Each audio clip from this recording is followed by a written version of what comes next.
Hello friends, welcome to my channel AKTech na to mutaram no oksari ngasi ki video side khoi Gmail account ki password kamdw change tawgani hai bi matang dane ado Gmail account semraga password ti khanghaudaba yamna yawe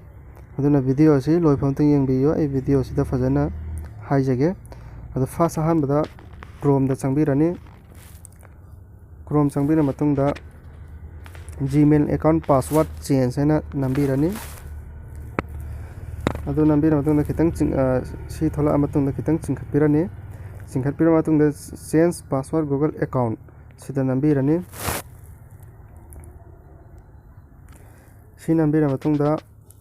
adomna hoje pariba Gmail account adum thola ani adu matungda sigi forgot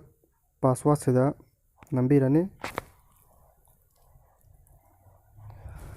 password nambira matungda sida enter the last password hare password to aroi bagi password to khangho bataragana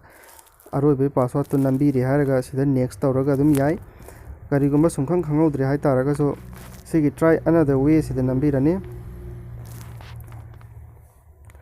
try another way nambira matungda sida adom hoje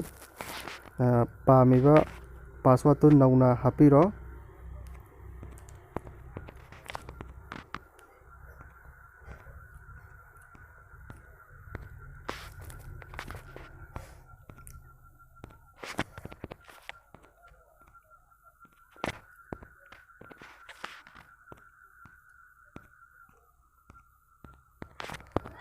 si password singsi pulap nambira matungda password to di isana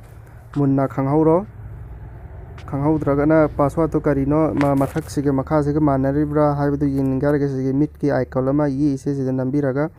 password to dum yengba yai mathak makha ga manaribra haibdu ado si password si loina chumme haiba khanglaba matungda sigi save password sida nambiro